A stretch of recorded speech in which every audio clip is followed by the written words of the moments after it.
Sam Gibbs Morris is a thought leader, men's coach, and retreat facilitator, known for his transformative work in helping men heal trauma and shame. His path has been anything but straightforward. He battled through addiction, survived a suicide attempt, and defeated cancer 3 times. Through deep healing and radical self-ownership, he overcame his struggles, cultivated self-love, and discovered his true purpose. Now he uses his powerful story and experience to help other men break free from their past, heal their shame, and step into their power. Brother, thank you so much for making time and being here. I'm excited to see where the conversation goes. Yeah. But where I want to begin, I want to talk about shame, and I want to talk about why men find it difficult often to talk about this out of fear of judgment or rejection. And so maybe we can begin with your experience, your journey around shame, and where that first began for you, and how did you start to work with it? Yeah. First of all, great to be here. Thank you so much for having me. Yeah, This has been 2 years ago on the playa in the making. That's right. So it's really great to be doing this. So I'm going to speak to shame in general. One thing what I know about shame on a macro level is that shame begins when we are very young, little boys, little girls, whatever it is, and we are trying to get a basic need met, and we get met. What we end up experiencing is rejection or humiliation. And so we feel ashamed that, oh my gosh, like this need, this like primal human need I have is wrong, broken, different, whatever, weird, whatever the story that we make up in our little body is. And so for me, that shame developed when I was with breathing. One of the most basic human needs that there is really, it's life force, right? And so I had severe asthma as a kid. And so what that looked like in terms of shame was that I was playing sports a lot, soccer, baseball, football, basketball, all these sports. And I would always have to stop and catch my breath or use my inhaler. And it ostracized me a little bit from the crew or my friends. Like I looked at myself, I felt very different. I witnessed difference. Like, I'm like, why aren't they doing this? And then on the other side of that too, there was bullying around it. There was, kids would make fun of me for having an asthma attack, or why can't you just breathe? Or, like we have to stop the game because Sam having an asthma attack. And so there was like, Kids can be so mean. yeah. And it's crazy to look back and be like, my gosh, like the lack of and it's just misunderstanding, right? And so but the lack of knowing around it is like, oh, they just want to keep playing, and they don't understand why I'm different. I wasn't understanding why I'm different, but all I knew, like what the download that was coming in or the program I was getting was that I'm broken. I'm a broken human being, and I'm ashamed of that. And so, going down the road, like that created a lot of social anxiety. It created a lot of isolation. It created a lot of unworthiness. It kind of exploded and manifested into a lot of other things that was rooted in shame, which later down the road created addiction, which then created a whole nother level of shame. And then, it kind of followed me through my life until pretty recently. Yeah. And when do you feel the men that you've worked with in your coaching and your leadership in the men's community, where do they start addressing this? How do they start addressing it? That's a great question. I think that it's a knowing. It's kind of that goes back to that when the moment I got sick of my own shit is when I decided I wanted to change, and like the moment when it becomes too much. And I don't think that men don't see it as shame right off the bat, but they see it as a feeling, as self-doubt, or as addiction can be one of them, or isolation, or some sort of unworthiness, undeserving, like that type of thing. It shows up a lot of times in relationships. I think is like one of the major pain points for men is that we feel a lot of shame around how we show up in a relationship with the feminine partner. Yeah. And so that's kind of the where the crack in the door opens up, and men get to look at the first time, like, what's going on here? Why do I feel this way? And why am I showing up this way? And then why is it compounding? Because what happens is it compounds. And so we go into a relationship and we feel shame, and then we kind of back off of intimacy, or we back off of connection, or we back off of something because we fear some incoming pain, some anticipation of pain. And then what it is that we're really it's deep-rooted toxic shame that came 20, 30 years ago. Do you see patterns in what type of shame shows up most often for men? Would you say it specifically around something physical, something emotional? Yeah. I'd say that the pattern is more of a trajectory. Like it shows up, I would say like in the bedroom Yeah. would be like one of the major places that it shows up is just that feeling of, and this is all, like, shame is rooted in I'm not enough or I'm not good enough. That's a kind of overarching theme or through line that runs through shame. And so where we feel not good enough in the bedroom, in the boardroom, or just showing up for the family as a protector, as a provider. And so that shame then is the point there is that I'm not showing up as enough of a man. And so then it comes the kind of invitation is, where do I get to look? Yeah. I think about all the places I felt shame, like for sure around money. Yeah. Overspending, not managing well, not making enough. I've felt shame in the bedroom for sure. When Tatiana would tell me that I was going too fast and I didn't know what I was doing. Yeah. You think you're supposed to be born like being an expert in that area. Yeah. Not knowing how to lead her on the dance floor, Yes. not knowing how to dance well. Yeah. That's a personal story that, we could get into because people have heard me talk about this is the dance story. Yeah. They just don't know that you were the I was the originator dance. of the guy who brought that to my life. And Yeah. so there's a lot there and so much more. Even shame. There was things that I did when I was a kid that I have a lot of shame around. And as an adult now, I have more forgiveness for myself. But I remember even feeling like I don't want to become popular or known around the world because somebody will rise up from the ashes and go, I know who that guy is. So actually it stopped me from wanting to be all that I could be because I felt shame about things I did. Oh, I can look now and see why I did it. Yeah. The motivation for it. Yeah. I just wanted to fit in. I wanted to be loved. I wanted to feel powerful. And so I have compassion now for myself, but for many years I didn't. Yeah. I mean, that's kind of like the political figures. Yeah. Like if someone's going to drum up something. Yeah. Like especially if for me, it was the addiction thing. Like I could become all I could become and like be out there in the world, and then like some ex-girlfriend or some guy that I crossed at a bar one night is going to come and be like, oh, that's, he's a fraud or whatever it is. And it's like, and that was kind of like for me, the last bastion of my shame was like all that addiction behavior. Fellas, if you're like me and you're serious about leveling up as a dad, well, I've got something for you. It's called our Brotherhood Experience. It's a no-cost, no-commitment way to see what Front Row Dads is all about, and where you'll get a chance to connect with other guys like you who are focused on being family men with businesses instead of businessmen with families. Through the experience, you get a deep dive into our core values, what drives our community, and who this brotherhood is truly for. And trust me, by the end, you'll know exactly if this is your tribe or not. If you're ready to give it a shot, head on over to frontrowdads.com/experience to sign up for a free event, and we'll see you there. Again, that's frontrowdads.com/experience. Now let's get back to the show. Let's talk about that because it's a big part of your journey. And I think that getting to how we look at shame, our processes behind shame, maybe we can use your addiction and your healing through that as the storyline. Tell us a little bit about that. Ooh, a little bit. Where to begin? Take as much time as you 20 want. years. That's right, yeah.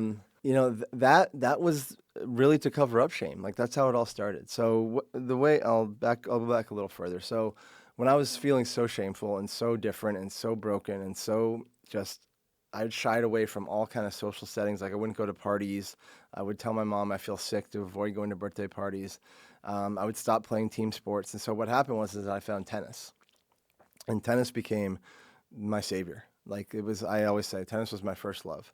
And so what it did is it was an individual sport. I didn't have to worry about teammates. I didn't have to worry about, like, you get little breaks. Like it's, run around for 10, 15 seconds and you get a break. So it allowed me to manage my asthma, and also it took away that like feeling of bullying or that feeling of shame, really. And so I just went all in. Like I was going to be a professional tennis player. I was following Andre Agassi up the ladder. Like that was my path. And it was my path all the way until probably 18, 19, 20 years old, when I kind of recognized that that life takes a different level of commitment. That when I was in college at the time, and I blew my knee out, I blew my ACL out playing basketball, and it was my first glimpse since I was like 7 of a non-tennis life. And I kind of like started partying a little bit, started like hanging out with my friends, like this is kind of fun. And then I was still committed to tennis though. I went through the rehab and got back on the tennis team and played number 1 for my college tennis team. And then my senior year, my college coach he recognized that there was this war going on inside of me of like, I want to be this social guy and like hang out. And he's like, you've been playing tennis pretty much every day of your life for the past 15 to 20 years. Like you're kind of burnt out. And so he's like, the tennis career here is over. He's like, you can keep your scholarship and all that, but tennis is over. And so that was when tennis was revealed to me as like, okay, it was my savior, and it kept me from, going away with that shame, and probably kept me from a lot of really, really like, it was my therapy. It was a lot of things. And then I recognized that like this shame monster that was living there, like I had to kind of go back into the social settings. But in the meantime, I had brought in alcohol. And so when the tennis stopped, there was more room now for alcohol and drugs. And so I started like, instead of like, I still had that kind of like wounded boy inside of me of like, I don't feel really good walking into a party and like feeling like I'm going to be made fun of, or feeling like something's going to happen. I still had that like, that was the breathing element. Was that mostly the shame? Yeah, that's where it started. Yeah. Years and years and years ago. Like I would literally be walking down the hallway in school, and kids would like look at me and like pretend they'd wheeze at me, like I'm like having an asthma attack. And so that's where it started. But then it was so ingrained deeply that it was like, by the time I was 20, 21, and tennis was ending, I mean, the breathing thing I had it figured out. Like there was no asthma really present anymore. I had it really under control. But that program of I am broken, I am different, like people are looking at me and making fun of me, that was still there. Yeah. I just had been playing tennis over the top of it for 18 years, 15 years. And so when the tennis went away, I didn't recognize it at the time, but I knew that socially I felt very, very awkward. I felt like it was like, I don't really feel comfortable, talking to girls or hanging out with my buddies and whatever else it was. And so enter drinking. And so for the next, that's like 22 to 38 for the next, 14 years, 16 years, I drank heavily and like in and out of jail, in and out of rehab, all this stuff. And it was all because at the time, like I thought it started as like social anxiety, and it was fun. It was a lot of fun. And then it became really, really like at age 33 was when it all shifted. DUI started happening, broken relationships. Like I was doing commercial real estate in Miami at the time, and that fell apart, and like the whole thing kind of like came crumbling down. And so for the last 5 years was like 6 trips to rehab, jail 20 plus times, hospital stays, like all these things that were really, really just terrible. Like just suicide attempt in there, and jumped off a balcony 35 feet in a drunken like blackout, and that was revealed to me as a suicide attempt later in life. But like it was just like it was a downhill thing. Once tennis left, I had never addressed the shame, and the alcohol then covered it up for maybe 5 years, and then it all kind of slipped. And so that's when I recognized now at this point, what's happening is I'm creating more shameful behavior because I'm going and getting arrested, and I'm going and like vicious being cycle. the ass of the party, like yeah. And so now I wake up in like kind of like acute. There's like the bigger shame. Then there's like the acute shame of like, oh, I behaved like a fool last night. Yeah. And then there's like this like now I'm known as this like party drunk guy, and so it's just growing. This shame monster is just at this point just growing. And so 38 years old. It was 4 a.m. I was sitting at my kitchen table, bottle of rum, pile of cocaine in front of me, and this just voice came in that said, you gotta stop. Like, this has to end. And I had tried. I'd been trying for 5 years, like in and out of AA, in and out of rehabs, arrested, like all these things I was talking about. And it was always that I was so afraid to live without alcohol. I had become so reliant on that lubrication. That, how am I going to go on dates? How am I going to go to football games that I love to go to? How am I going to do all these things that I love to do that I had connected to alcohol? And that day, November 21st, 2012, was just like, I just made a commitment in that moment, like, this is it. Like That was it. Yeah. Voice in your head. Did you attribute that to anything? Was that a download? Yeah, it just like, I think like I was by myself, and there was like, it was the end. Yeah. Like there was nowhere else to go. Like I couldn't talk my way out of this one. I couldn't, like I had been on a 5-day bender, and like just like the house was a wreck, and like there was just a lot of things going on that were like, you got nowhere else to go. Why does that happen to some people and not to others? Why did you get the message? Why did you listen to that? Why does that message not come through for some other people, in your opinion? So my sister was one of the ones that didn't come through for. She in 2018 she died because of alcohol abuse, gastrointestinal Sorry to hear hemorrhage. that, man. Yeah, thank you. And it's what I can, and I'll use that anecdotally. I was an out loud alcoholic, like again, like jumping off balconies, and 8 nights in jail for DUI, and 20 other arrests and rehabs, and the family was all at war over it. Like there was no secrets about it. Like it was just it was just there, out in the open. Amanda, my sister, she was underneath the radar. Like had a business. She had a deli and a catering business, and she was okay there. And she would go home at 2 or 3 in the afternoon and start drinking wine. But like there was no real like outward expression of the alcoholism, and so she was a silent sufferer. Yeah. And I think that she just never. I think that there's an element, there's a life force about it, but there's also like there's an element of, in that respect, she saw the way that it went down for me, and she was like, "There's no way that I can admit that I'm that, because it was such a fucking disaster." And so she just kept it all in, and it's a lot of. I think that shame is one of the things that the life force of shame is silence.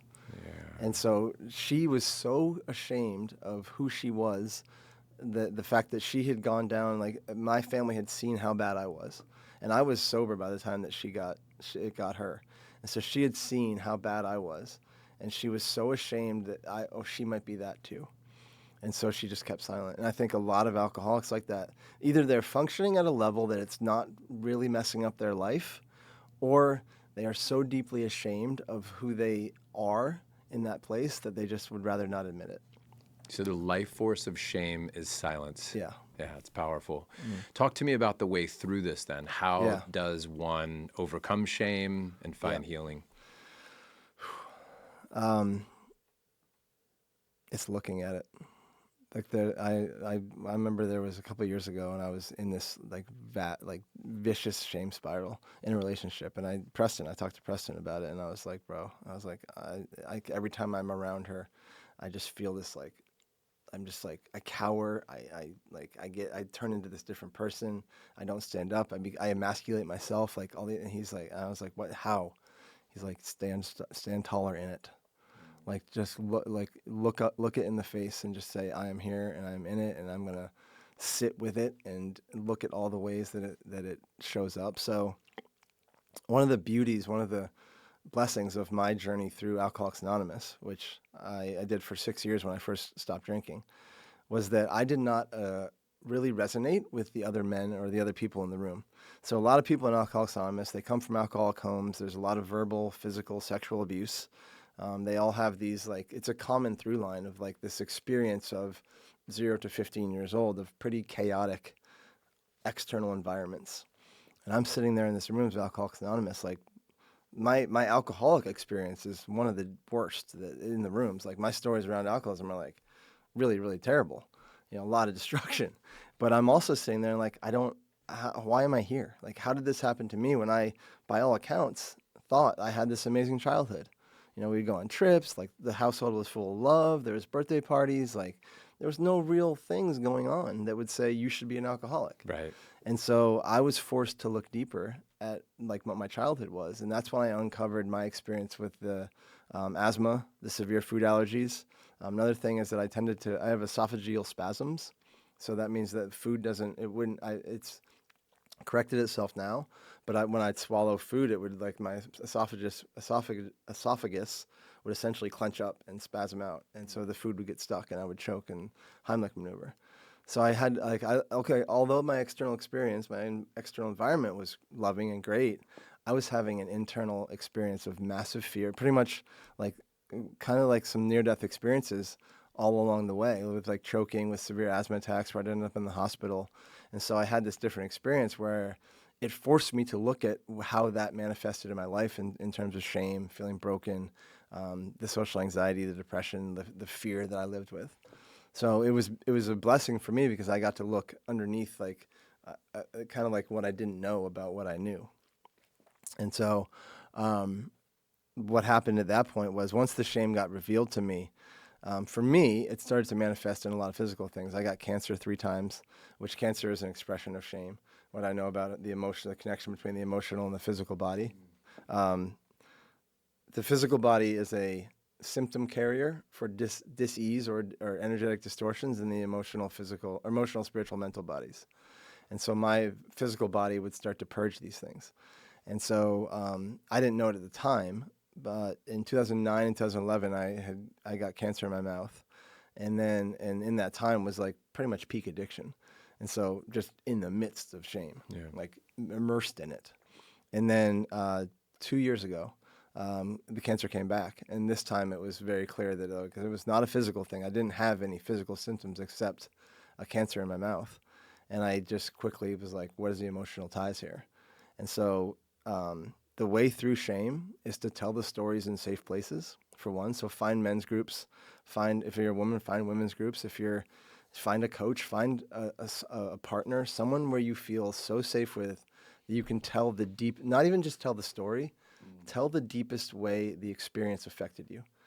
Talk about your experience, like my experience of walking through the hallway and seeing those kids with their tongues hanging out, like breathing at me. Like, what is that? How does that make me feel? And getting in front of like 1 to 15 other men and talking about it and being held and witnessed in it. And do you think it's not just telling the story, but it's actually really feeling the story? Because I've done both, where I've told somebody the story, but I kind of said it like an observer. Yeah. And the other one is I've really like shared the story. I shared the feelings. I shared the real difficult parts of it fully and completely. I've done both, and I think the healing comes in the feeling of the story. Yeah, exactly. That's like as the observer, you can tell the story, and it's almost like it's not me. Yeah, you're distant. Yeah, you're like about this guy John when he was younger. Yeah, and so, but when you get into like how in those moments, I felt like the heat of like the spotlight was just on my face, and like in that, and I then connect the dots when I would walk into a party or a bar or somewhere public. I would have that experience of like, it's the hallway again. And I'm feeling this spotlight on me of like, oh, look at the weirdo. What if just sharing it, not just sharing it, but what if looking at it doesn't seem to get you through it? What if you've done that and you're like, cool, I told my friend, I told my therapist, I told my whatever, and yet it's still there. The thing that gets missed a lot of times is people, they can look at how bad it is, how it affects their life negatively. We can sit here and talk all day like, the shame I feel is so heavy and dark, and it fucks up my entire relationships, and it hurts me with money, and it messes up my career. They don't look at how it actually has served them. There's an element of all these things. So there's a concept I heard a while ago that experiencing is evidence of wanting. So if you're going to say, like, I carried shame for 45, 46 years, and because it served me, it was it's a very easy, like, victim-y thing. Like, you can get sympathy for it, you can get gifts for it, you can get love, you can get compassion, empathy, all these things for it. And so I think that when you start to look at it, there's the inner child work, there's the inner teenager work, there's the relationship work, there's the kind of the discipline of the adult man that we can look at, but you have to look at all these stones and turn over all these stones of like what about that shame, like some people will overachieve. Like there's people that I talk to, a lot of men I talk to, they attribute their success to their shame because it's such a driver. And so, like, when you really want to clear this, like, look at all the ways that it, like, okay, we can talk about all the ways that it affects you negatively, but how about the ways that it helped you to get to where you are? No question. Because if you attribute your success and your essentially like a beautiful life because of your achievement, but your achievement is fueled by shame, you're going to have a hard time separating that because you deep down, you're going to fear that if I stop being shameful, I'm going to stop achieving. And so that's a really good point. Yeah, to separate the shame essentially separate the shame from the reasons why it's there, and kind of extract it and pull it out. I feel like this happens with fighters, like UFC fighters. Oh, yeah. You know, there's so much pain, Yep. drives them to purpose. I want to win. I want to prove that I got it. Yeah. They finally do some healing work. They might have the money, the success. They sort of get what they want. Yeah. They realize that maybe all of what they've been fighting against, it's just that they don't need to resist this as much. And then maybe they lose their drive. Maybe they lose that spark. Yeah. And so some people are like, I don't want to let go of my anger. That's what I don't want to let go of that. That's what's driving me. So I'm going to hold on to it. Even though I'll tell you I don't want it or I don't want to be angry. It's like deep down inside, I know this is my fuel. Yep. Very interesting. Yeah. And I think, and then, and, you know, if you continue to do human work, and I call human work sober work, you know, and the pattern repeats, the shame keeps coming back. There's something that is not known about it. So it's worth looking at like other modalities, like plant medicines or deep Vipassana retreats or rites of passage in the wilderness. Like, where can you start to look at the things you don't know? Because as humans, we're one of our limitations and one of our superpowers is that we are really good at looking at everything that we know about ourselves. But even right now, there's 95% of this room and what we're doing right now that we are not aware of. And so if we can somehow tap into that and extract what's behind, so, okay, great. I know that I carry a lot of shame and I do the work on it and it, you know, kind of like falls away for 3 years. I get a new relationship, shame just like roaring back. Like it's coming back because there's something else there that's not known. Like, okay, this could be the thing about how it served you. So this is the thing that a lot of people miss is like, and anxiety too. Like there's so much stuff that we can look like, and this was the part of the reason I left AA was that I had done all the work I could on what I knew about. And the patterns were repeating. And so then as the question begs is like, what do I not know about what I know? And so when you can get into what you don't know about the things you know, that's when new levels of healing happen. And do you think that throughout your healing process, have your discoveries been radical, huge, brand new discoveries, or have they been more subtle, little twists to things, nuances? You know, how would you articulate the shifts? Yeah, I'd say it's a little bit of both. Yeah, there's been moments where it's like, you know, a burning bush, bright light, like, holy shit. Like the suicide attempt. Yeah. That was revealed to me in an ayahuasca ceremony, like in 2021. I knew I fell off a balcony. I knew the situation. I was at a bar. I was drunk. I'd been drinking all day, and I woke up in the trauma unit the next day. That's all I knew because I had blacked out and I lost consciousness, and I was like, I don't really feel like I'd be the type of person to jump off, or I'm not really a fighter. So people said I got pushed off, but I didn't know, and then boom, just all of a sudden, like it was real. Like I was in that moment, and I just was like, yeah. Felt so much shame that I'm like, I'm out, I'm done. Yeah. I'm tired, I'm exhausted. And so there's been moments like that, but I would say more so it's been experiential. Yeah. You know, like falling on my face essentially. You know, like it's the thing where like you're in a relationship and it goes to hell and you're like, what's happening here? And so over time you start to follow these little directional arrows into becoming aligned with more like the true North Star, what your core is, what your truth is. You know, on this topic of addiction, I wanted to share my own experience with you, and we've talked a lot about this, so you know a little bit about my life, but I don't think we've talked since Rulin passed on August 4th, and I talked to him, his spirit, in my sauna, and made the decision that alcohol was not serving me. This was through a conversation with him, with his spirit. And I've got to tell you that people ask me over the last 90 days or so how I've been feeling, and I feel amazing. I feel solid and present and decisive and strong with my yeses and nos and patient in some ways. Yeah. Not perfect, but definitely feeling good. And one of the things that I describe is there's two words that are true for me right now: sobriety and truth.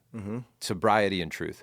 And sobriety not just being alcohol. Yep. Although now I would say at 49 years old that if I look back on my tendencies with alcohol and the way that I'm currently defining it, I would call myself an alcoholic in the past. Now, the world probably wouldn't have called me an alcoholic. They would have said that guy just enjoys a glass of wine or two, and he has a great life, and right, he enjoys a cocktail at the bar. But I would look at it now and say, my alcoholism was it is a problem. And it was a problem for me. It was not serving me. It was hurting me. Now I can see that. Yeah. There were certainly moments I could make an argument that it was helpful. If I were debating and trying to prove that point, I could probably do a good job at it. But now when I look back, it's actually enjoyable for me to say that I was an alcoholic. Right? Yeah. And sometimes when you say that, you need to justify. You're like, I wasn't crashing cars, and I didn't punch my wife in the face, and it wasn't that. Yeah. But I think it's just important to let that land for a moment. Yes. For me and for other people, that's how I'd honestly feel about it now. And I don't know what the future will hold, but it feels to me today like I'm never going back. Yeah. I feel so happy with the way that I am. And I've been in and out of this season in different places of my life. This one feels different in my body.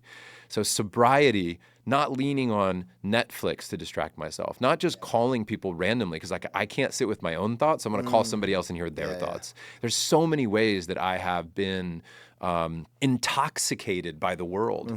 Sugar, people, busyness, and all the things. But now this sobriety is revealing lots of very interesting things to me, some that need to be addressed, like the aches in my body. I think I never really sat with the aches in my body. Yeah. I always just had a glass of wine, and next thing you know, they didn't ache as much. Yep. So I wanted to share that because as a friend, I wanted to tell you that.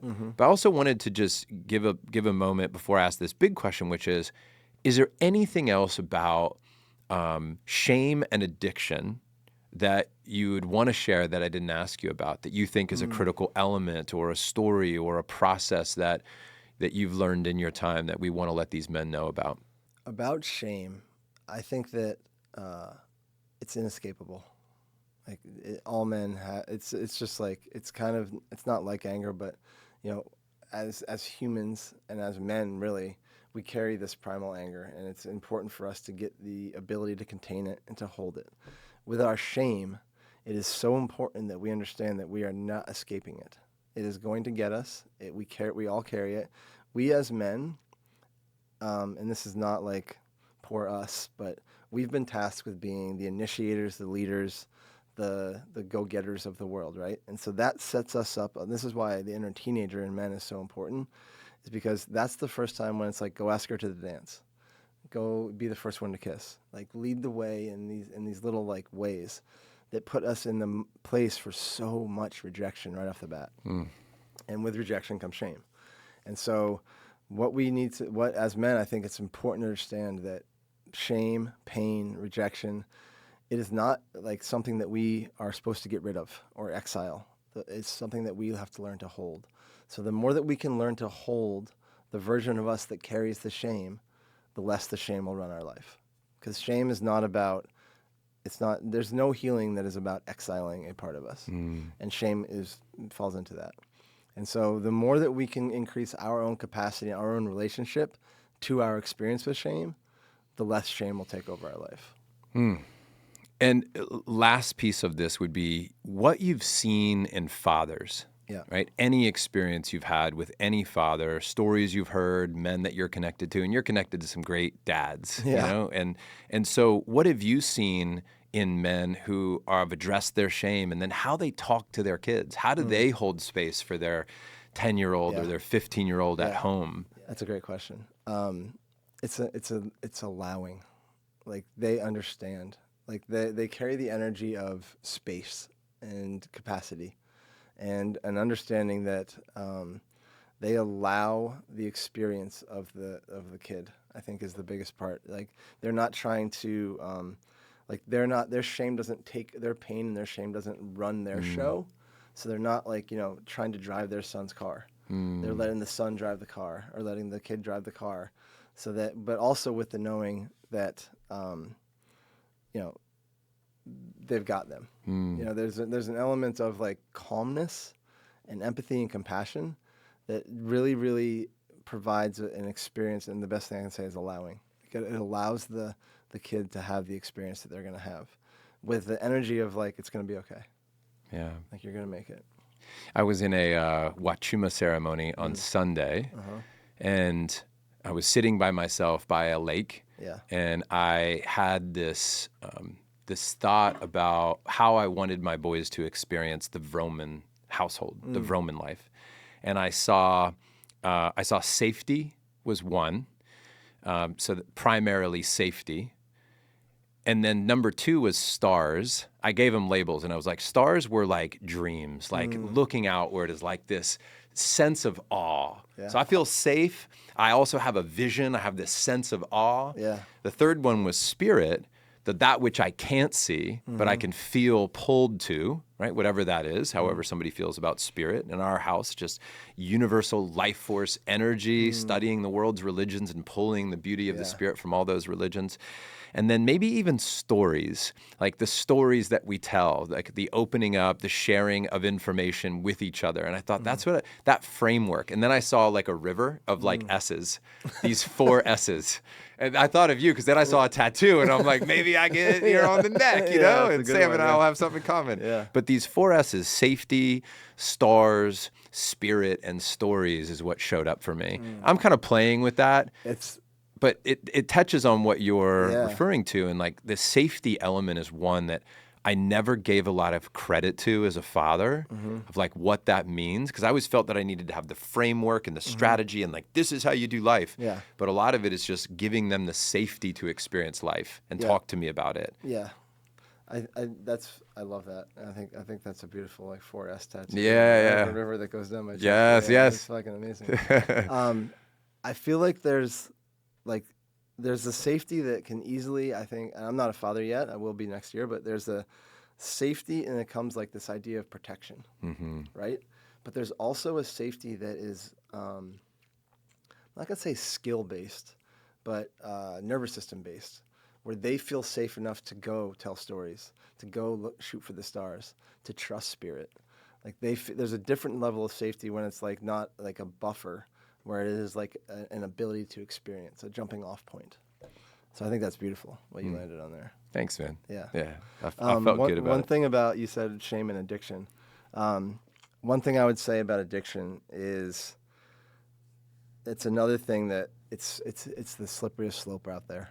Like it can be anything. It could be twiddling your thumbs. It could be something. And the thing that I always say is, if you really want to know why you do something, stop doing the thing and see what comes up. Yeah. Because that's the story behind addiction. And then Gabor Mate, he's one of the leaders in addiction. It's he has a great question to ask, and it's don't ask why the addiction, ask why the pain. And that's always underneath. The addiction is it's not minor because it's a huge thing and it's an experience that I have felt and I feel how massive it is. But when you do the work on the addiction, you realize the addiction was just a blip, and what's underneath it was the real important work. Thanks for sharing your thoughts on all that, man. Yeah. I know I've benefited from our conversations one-to-one, but I also have a reference point of men who are very close to me who've worked with you professionally and benefited from your work. Yeah. So it's awesome to see that. So while you made a comment, you're not a father yet, soon to be. Yeah. You've helped so many of the dads I know, because the work that we're doing, as we've talked about before, a lot of it is on our own inner child work. Yeah. We talk about that a lot in this podcast and in our community. And so that is something that you're very well versed in. And I can't wait to see your fatherhood journey, man. That's me gonna too, be, man. I'm so excited. It's gonna be cool. Thanks for listening today, fellas. If you got value from this episode, I ask that you take 1 second right now and you share this with another dad in your life that you respect, that you know is committed to becoming a better man, family man, and businessman. And on that note, I want to honor you for choosing growth. Your family will thank you years from now for all the effort that you're putting in to learn the strategies so you can show up more fully for them today. Take care.